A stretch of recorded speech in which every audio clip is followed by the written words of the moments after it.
Congresswoman Yvette D. Clarke of the 9th District of New York, that is Central and South Brooklyn. And I thank the press for being here today. We are in the midst of an epic health pandemic and economic crisis, all while our nation has been jolted by outrage and protest in the wake of the brutal killing of George Floyd, Breonna Taylor, and countless others at the hands of American law enforcement.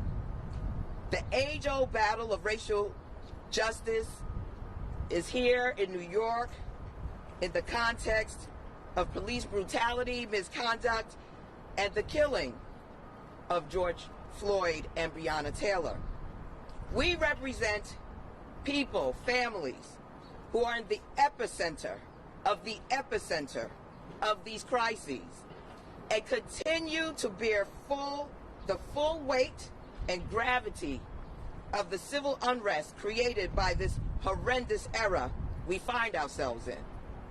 I'm here today with my fellow colleagues to express my outrage at the conduct of those within the ranks of the NYPD who have dishonored their oath to protect and serve, and worst of all, have demonstrated their utter disdain for the very people that require their courtesy, professionalism, and respect. I am here to stand with my colleagues in calling for the immediate action to be taken to remove the NYPD officer who viciously attacked a young woman protester named Danya Zaire on Friday in Brooklyn, New York. The video shows she was violently shoved to the ground with force far greater than her small frame could handle, resulting in her hospitalization after hitting her head and experiencing seizures and a concussion. All the while, this officer's commanding officer, who was accompanying him, sat by watching. He took no action to de-escalate the situation, reprimand the officer, or worst of all, he didn't even stop to render aid to Danya Zaire. He was actionless at best, complicit at worst. Things escalate when you have the wrong leadership in place who do not respect the human dignity of others, as experienced by the Minneapolis police. Locally, here, we saw this with NYPD officers that I mentioned earlier when Deputy Inspector Craig Edelman and Officer Vincent J. DeAndrea took down Danya Zaire on Friday evening.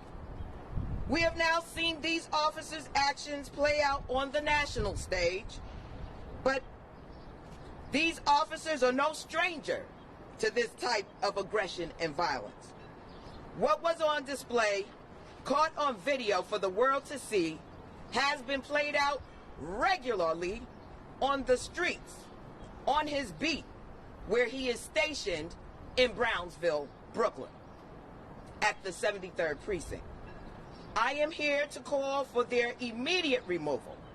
They cannot be trusted with the well-being of our communities. Posting these men where they can abuse their authority by terrorizing the community, a community, mind you, reeling and traumatized by the COVID-19 crisis, is tantamount to cruel and inhumane punishment. They don't deserve it, and we will not tolerate it. That's right. The bad apples in law enforcement must be removed before their actions escalate to another loss of innocent human life. I am calling on Mayor de Blasio and New York City Police Commissioner Dermot Shea to fire Officer Vincent J. DeAndrea for his cruel and unnecessary violence toward Danya Zaire. That's right. who was peacefully protesting in Brooklyn on Friday. I am also calling for disciplinary action against Deputy Inspector Craig Edelman and the removal of this commanding officer from the 73rd Precinct in Brooklyn. He witnessed the attack, but didn't intervene to stop the violence or to help Danya Zaire. Our country is in crisis as we see black lives being stolen by the officers who have been put above the law. We must make drastic changes today for the sake of our country's future. People are living in fear of a lethal virus, fear of lethal and excessive force from the police, the very people who are supposed to protect us. This time, it's because the NYPD are upset about Danya's protesting and driving their cruisers into crowds of people protesting in Brooklyn. Where is the de-escalation training that has been touted by the NYPD? This is not Charlottesville, North Carolina. We are talking about Brooklyn, New York, 2020. This is not who we are, and it will not be tolerated in our town. Black New Yorkers cannot and will not live in fear of stepping outside to go to corner bodegas to get food for their families, or fear that they will be stopped, harassed, beaten down by police for simply being black. As a woman, the only black woman in New York State's congressional delegation, I will not tolerate this abuse, and neither will any of my colleagues. Mistreatment by rogue officers of people who look like me, who look like us, will not be tolerated. Enough is enough. So today we gather here at One Police Plaza to say to Mayor de Blasio and to Commissioner Shea, you bear the accountability to all the people of our city. The black community is no exception. Real, tangible, demonstrative reform needs to begin today in every precinct, in every unit of the NYPD. We will be holding these officers accountable. Will you? Because indeed, we are determined that they must go. And we need action right now. So it is my honor and my privilege to, at this time, yield to the senator from Central Brooklyn, Senator Zelnor Myrie.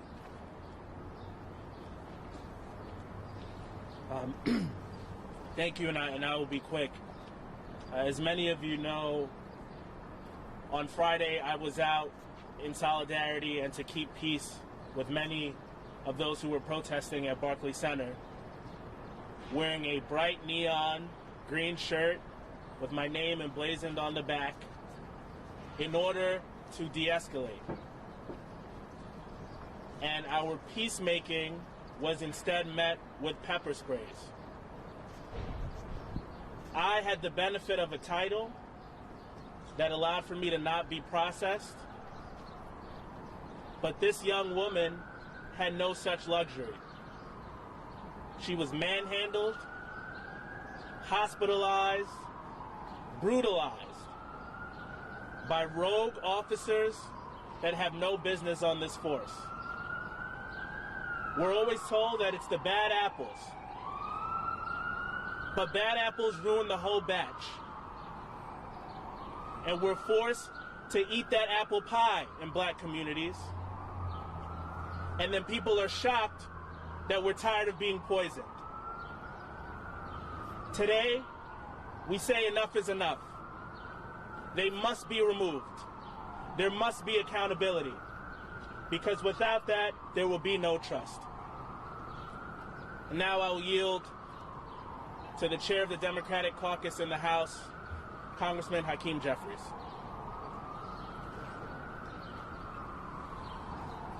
Thank you, Senator Myrie. Thank you, Congresswoman Clark, for convening us, and to all of my colleagues in government. There are very good officers within the New York Police Department, and there are extremely abusive police officers within the New York Police Department. Our community embraces those good police officers who are in the neighborhood to protect and serve. But we reject those officers who are violent and abusive. Any violent, brutal, abusive officer within the New York Police Department should be purged and held accountable to the full extent of the law. That's right. Not tomorrow, not next week, not next month, today. That's right. Accountability should begin today, That's right. because that is the only way that meaningful change will be brought about. What's unfolding throughout New York City and across the country is not operating from a blank canvas. There is a long history of violent, brutal, and abusive behavior being directed at Black and Latino communities. And there is no accountability. That's right. That's a toxic combination that has existed decade after decade after decade. Amadou Diallo, an unarmed African immigrant, gunned down by 4 police officers with 42 shots. No accountability. That's right. What message do you think that sends to the community and to brutal police officers? Sean Bell, on the eve of his wedding day, an unarmed young African-American man in Southeast Queens, gunned down 50 shots. No accountability. What message do you think that sends to the community and to brutal officers on the force? Eric Garner, unarmed African-American male in Staten Island, choked to death in plain sight for all the world to see. That's right. No accountability. Those officers led off by the grand jury. What message do you think that sends to the community and to brutal police officers on the force? Over the last several months, we're in the midst of a deadly pandemic. More than 100,000 Americans have lost their lives. More than 40 million Americans newly unemployed. A lot of pain, a lot of suffering, a lot of death throughout the country, disproportionately borne by the Black community. What message do you think that sends? Ahmaud Arbery, a young African-American man jogging, is assassinated by 2 white vigilantes. The police had the videotape for months, and they were allowed to roam free. What message do you think that sends to the community? Breonna Taylor's gunned down in her home in a case of so-called mistaken identity. A civil servant in Louisville, Kentucky. What message do you think that sends to the community? Amy Cooper encounters a Harvard-educated bird watcher who asks her to comply with a regulation in Central Park. And she uses her privilege and the inherent racism that was stirred up in her soul to try to get that Harvard-educated bird watcher jammed up by the police. She could have cost him his life. That's right. What message do you think that sends to the community? And then George Floyd is assassinated on the streets of Minneapolis in a modern-day lynching. What message do you think that sends to the community? So this is not operating from a blank canvas. And we could spend all day, all week, all month, all year documenting case after case after case. I've just given you a few highlights because the African American community experiences this each and every day. That's right. That's why we're here calling for accountability. Deputy Inspector Edelman should be removed from his post in the 73rd Precinct. That's right. Get out. We don't want you in Brownsville. That's right. We don't want you in Central Brooklyn. You have unleashed mayhem on black and brown kids in Brownsville and ignored those brutal officers, just like you ignored what Vincent D'Andrea did on Friday. It just happened to have been caught on television. But as Latrice Walker and Alika Ampry Samuels will tell you, this is well known to the people of Brownsville. Vincent D'Andrea should be fired immediately. He is a ticking time bomb. That's right. And if he is not removed from the police force, you can almost guarantee that a black life will be unjustifiably taken That's right. in Brownsville or someplace else. And if the powers that be fail to act, blood will be on your hands. It's time for accountability. No more excuses. No more ignorance. No more burying your head in the sand. It's now my honor to yield to the councilwoman who represents the Brownsville community, Alika Ampry Samuel. Thank you, everyone. When the year started, we were focused on the 2020 census and the 2020 elections. Then we got rocked by a pandemic that shook our entire community to its core. But that did not stop members of the NYPD from using any opportunity to brutalize the black men and women in my community. Today we are here as a direct response to the assault we witnessed of a 20-year-old, Donya Zaire, a young woman who was violently assaulted and forcefully knocked to the ground by NYPD officer Vincent D'Andrea from the notorious 73rd Precinct while walking with Deputy Inspector Craig Edelman. To watch that video was heartbreaking, but truth be told, the young men in my district have experienced the brutal hands of the very same officer day after day after day. The difference today is that his outrageous behavior and violent tendencies were on display for the world to see.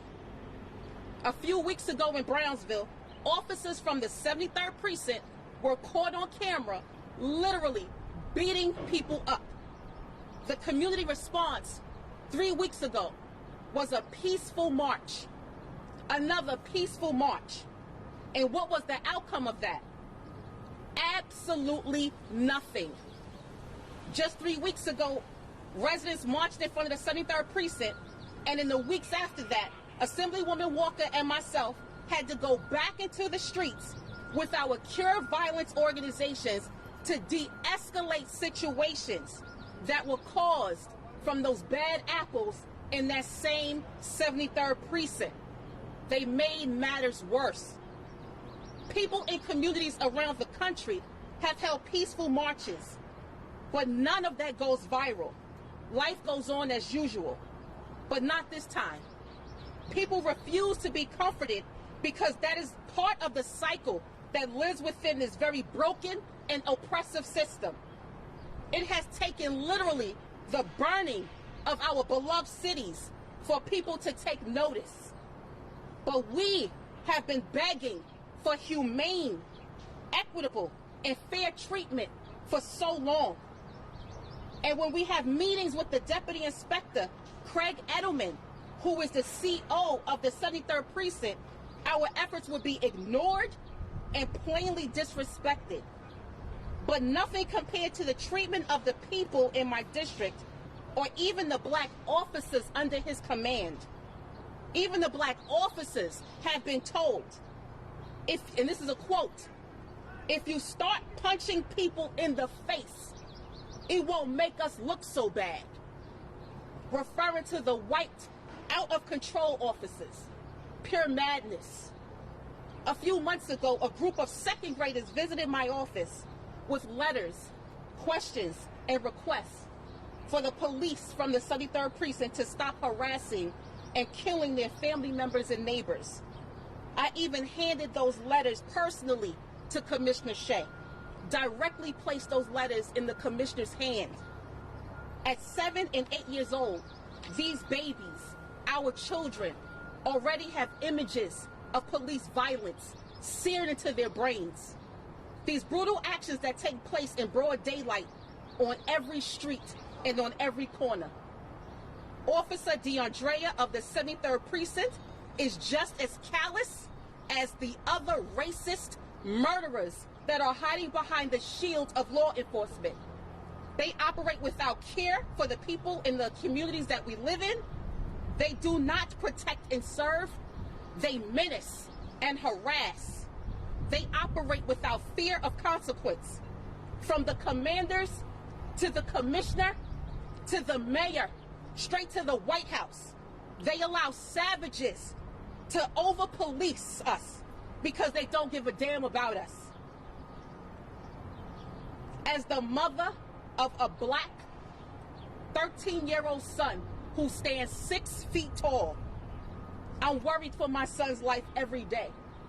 I live 6 blocks from the 73rd Precinct, and I'm scared for my son to even go to the corner store for a juice, fearing that the police may stop and harass him. So I stand here with my state assemblywoman, my state senator, my 2 congressional representatives as a sign of unity. We are a united voice for the families within the jurisdiction of the 73rd Precinct, but also as a united voice against police brutality across the United States of America. Human beings should not have to die. It should not have taken these extreme measures to recognize a problem. There were red flags, countless indicators. So let's investigate misconduct across the precinct and fire these thugs. We will not stand for police escalating problems in our community. Again, police officer Vincent DeAndrea should be fired. That's right. There is no retraining of a person like that. And the commander, Officer Craig Edelman, should be removed and not given a leadership position within the department anywhere. We've seen their pattern of behavior. We've seen how they practice unwanted type of policing. Things have to change, and we are calling on that change now. Thank you. Next, we'll hear from State Assemblywoman Latrice Walker.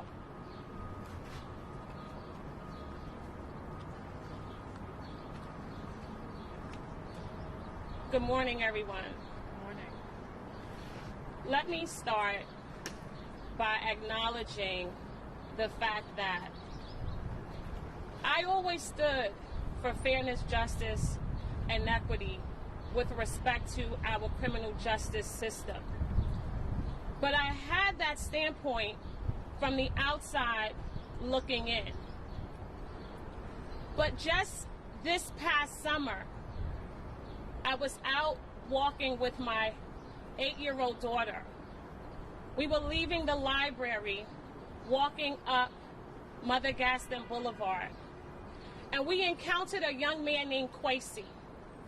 and Kwesi was standing outside selling T-shirts and had just had a conversation with my 8-year-old daughter who wanted to purchase one of those T-shirts. We walked into a local store and gunshots began to ring out. The fear that I exhibited in that moment, not only for my child, but for all of the children who were walking home that day from school along Mother Gaston Boulevard, was sent through the roof.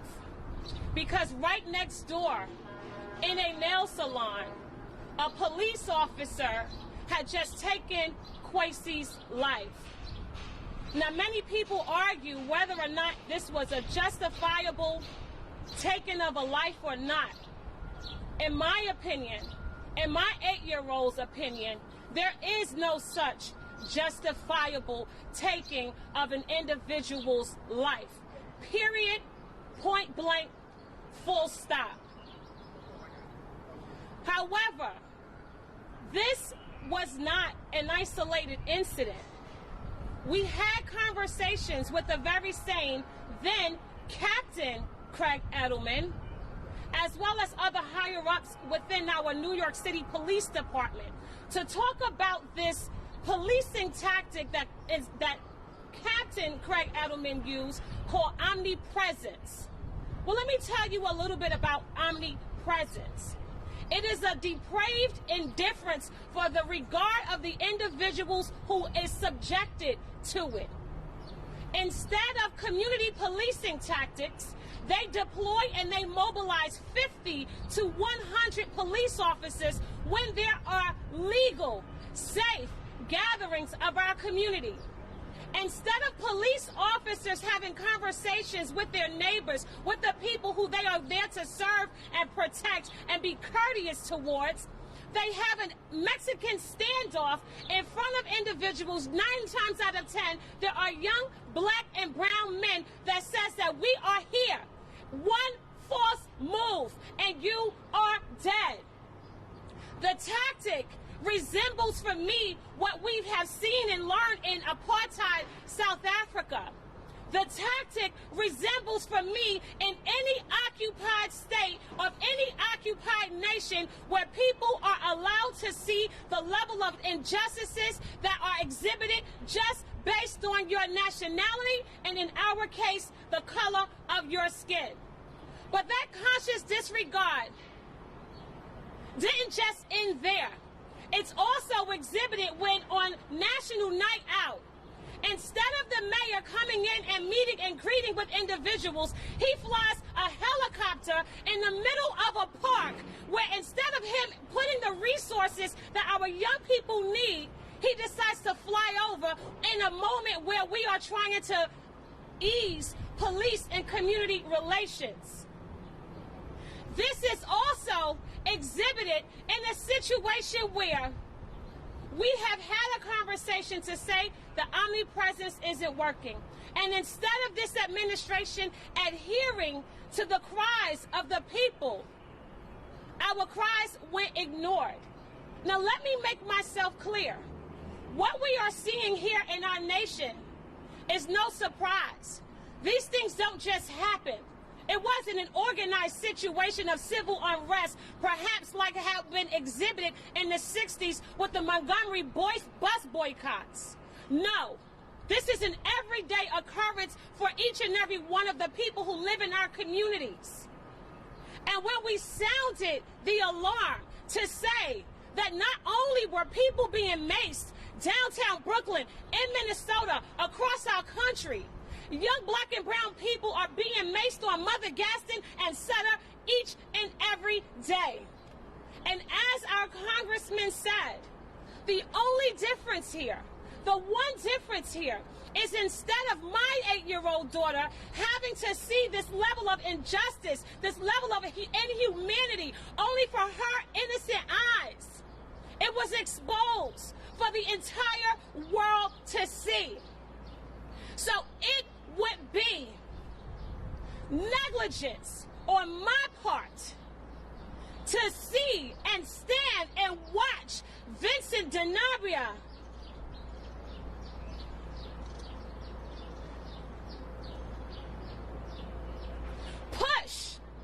maim, possibly roll over like we saw the police officers do to countless individuals who are protesting in a non-violent manner in some cases. It would be negligence for me to allow this to continue to fester in our communities and not stand in unison and call not for him to be moved. That's right. We don't want him moved That's right. to do this to another neighborhood. We want him removed. That's right. We no longer want to see a captain in this police department in the face of constant complaints fail up the way he did when he was just promoted to deputy inspector from captain. We want him removed and disciplined for failure to supervise. The action of the police officer was for no lawful law enforcement action.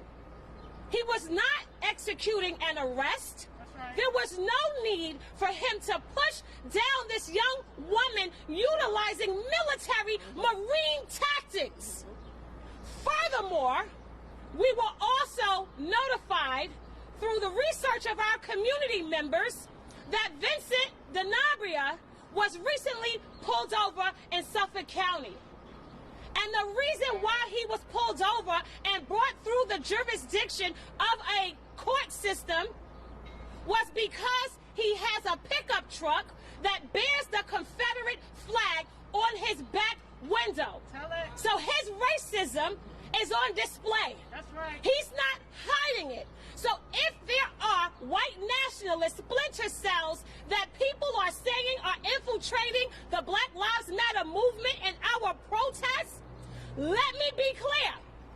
There are also white nationalist racists who are infiltrating our New York City Police Department. That's right. Whether they are showing up in the Brownsville community driving these pickup trucks or doing, as we saw recently, of police officers showing up in our neighborhood on horses. On horses.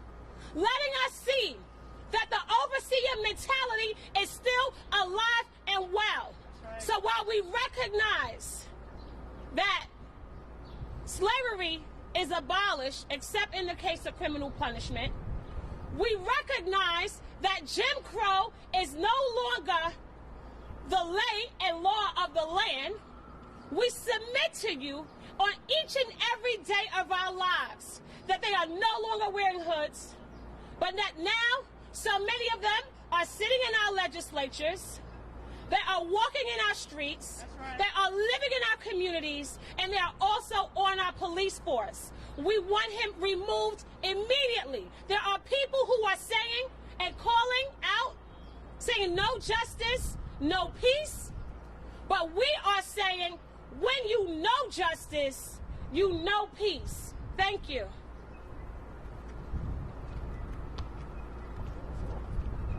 Would you like to? Oh. At this time, I'd like to call upon the Majority Leader of the New York City Council, Councilwoman Lori Cumbo. Thank you, Congressmember Clark. This has been an unspeakable experience. And as your Majority Leader for the New York City Council, I am proud that my elected leaders have stood strong. All across the country, people are raising their voices, they are standing up, and they are not retreating. They are not going home because they know that this has to end. This is our Edmund Pettus Bridge moment for this generation. And we have to make sure that this generation delivers fairness and accountability for police departments all across this country. What we are seeing in Minneapolis is that particular area would rather see an entire nation burned down than to make the arrest of 4 individuals. They would rather see our country crumble than to make sure that they arrest and begin the process of justice. We here in New York, we know that we can't repeat the same cycles as Eric Gardner, where we told people, calm down, just wait, hold on for justice, justice that never came. And we are continuing to see that again and again. Myself, as an elected leader, as a black mother, I am not going to continue to utilize my position to call for calm, to call for retreat. What we need to see is the arrest of those 4 officers. But we need to see that justice right here. What we saw in the 73rd precinct was happening throughout this entire month, when we saw a woman and her baby stopped, brought down to the ground, while her son had to watch his mother being arrested in a train station. We saw video after video of young black women and men put to the ground, knees on necks, arresting them falsely because of social distancing. And now we're seeing this here again, and we have to make sure that this epidemic ends. This will not end across the country until people see real justice. And to Mayor de Blasio, let's be clear. Truthfully speaking, when people saw your black son, Dante, with his afro represented the same thing that it did for Trayvon Martin with his hoodie. We saw a young black teenager that was not afraid to be himself, to be in all of his blackness and freedom, as we want our sons. We need you to deliver justice for Dante and all of the other young people throughout this country who are looking to you. We elected you because we thought that you would have some sort of empathy, that you would join the fight in making sure that we have police accountability in New York City. You are term limited. This is your opportunity to create real fairness, to create real equity throughout New York City that will reverberate all throughout the nation. Every single police department throughout this nation needs to be calling for the arrest of those 4 officers. They need to be handling their business in their own cities. We need to make sure that Officer Daoud is arrested, fired, and never to be seen here in New York again. The same way I, as an elected official, I can't go to a protest and push somebody or a police officer and knock them to the ground and go back to work and wait for some sort of investigation that's never going to yield a result. That's madness. We cannot do that. Everybody has to be held to the same extent of the law as everyone else. So as a black mom of a 2-year-old son, that's why I am here.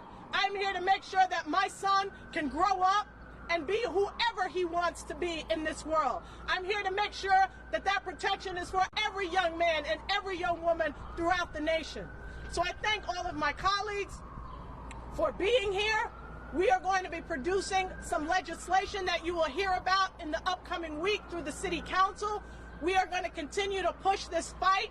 We are going to continue to make sure that people stand up and are given the ability to do so with respect and dignity from the New York City Police Department. This is our time, and it's our time to bring justice throughout this country. Thank you. I just want to acknowledge that we have been joined also by Councilwoman Rivera and thank her. She, too, have had horrendous incidents take place in her constituency, but want to open up at this moment for questions from you in the press. So, can you talk about, your message is loud and clear, people get it. But can you also talk about some of the violence that was shown, particularly moving violence against officers? It is the exception, but can you nonetheless address that? So do you want us to address violence against officers? Well, mostly the looting that we've been seeing around the city and how it does not represent what most of the... Absolutely. I mean, I think you said it very well yourself. There are agent provocateurs. There are anarchists embedded in these movements. We saw it in Charlottesville. We're seeing it now manifested around the nation. I think that Our federal intelligence agencies have been raising this as a reality, that every intelligence entity within police departments across this nation have also noted that in many cases we're seeing individuals who don't even reside in the states or communities in which these protests are taking place and have intentionally come to disrupt, to escalate, and to bring property damage in many cases to many communities. However, the overwhelming majority of individuals we see out there, Danya Zayer was simply protesting, as it is her right to do, when she was violently thrown to the ground. And there is no excuse for that. Yes. Is there any resources available to help areas of Brooklyn that were vandalized or help people that were actually jailed at peaceful protests? Well, I mean, we're going to have to do a real assessment of the extent of the damages. We know that right now our federal government is in the process of trying to deliver much needed funding to our states, our municipalities, to our small businesses. All of that is going to have to be taken into account as part of this pandemic. Would you like to also? I just want to say I also respect the questions in terms of looting and damage done to property, but that's not really the issue here. The issue is really the justice that needs to be served throughout this city and this country. And if we continue to focus on the looting and the destruction of property, we're going to continue to perpetuate the same issues throughout this country. And the issue is that we put more energy and resources on property, on corporations, on businesses, and we need to put that energy on our people. We need to put that energy on justice. So let's not talk about looting, because as it's saying, the beating doesn't stop until the lesson is learned. When we address the issues of justice, we will then be able to address the issues of looting. But as long as injustice is being served, as long as these officers are walking the street, those issues are going to continue to be prevalent throughout this entire nation. It's important that we provide support to the small businesses, in particular in the community and throughout New York City, that may have become collateral damage as a result of some of the excesses that have been seen. But let's be clear. When you look at the looting, when you look at the vandalism, when you look at the destruction of property, as far as I can tell, I haven't seen people from the Farragut Public Housing Development looting. That's right. Ingersoll Public Housing Development, I haven't seen them looting. Whitman's Public Housing Development, haven't seen them looting. Lafayette Gardens, no looting. Marcy, Tompkins, Sumner, Brevoort, no looting. Pink Houses, no looting. Bayview and Canarsie, no looting. Kerry Gardens and Coney Island, no looting. Public housing developments in Southeast Queens, I haven't seen the looting. Harlem, the South, I haven't seen the looting. That's right. So, who's doing it? And why are you talking to us about it?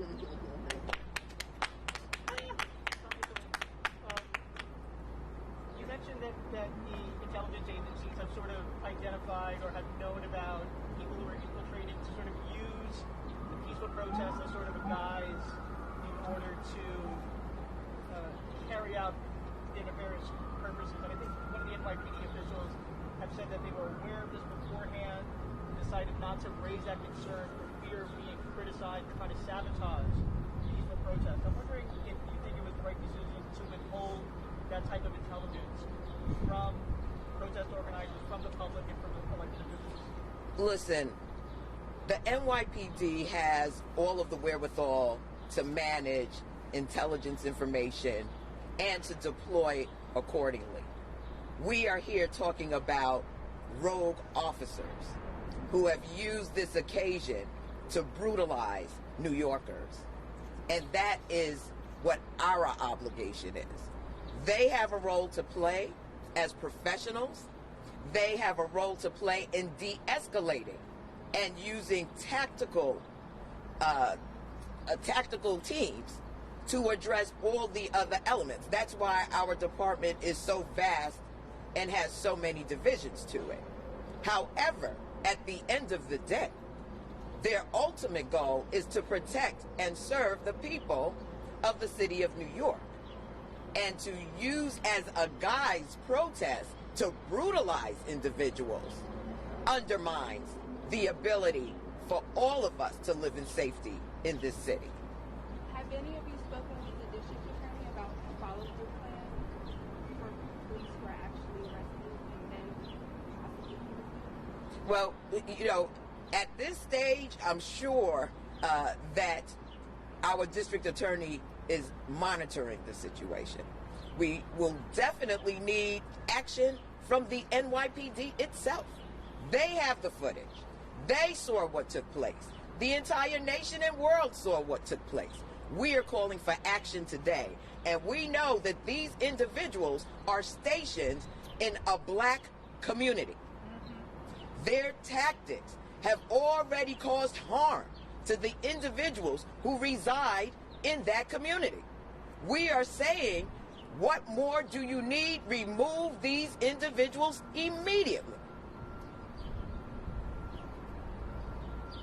Member of Congress, what do you feel needs to be done at a federal level to address the widespread discontent that's being felt in this country? What needs to happen in Washington? Well, there's so many things that need to happen in Washington. First of all, we need a Justice Department with integrity.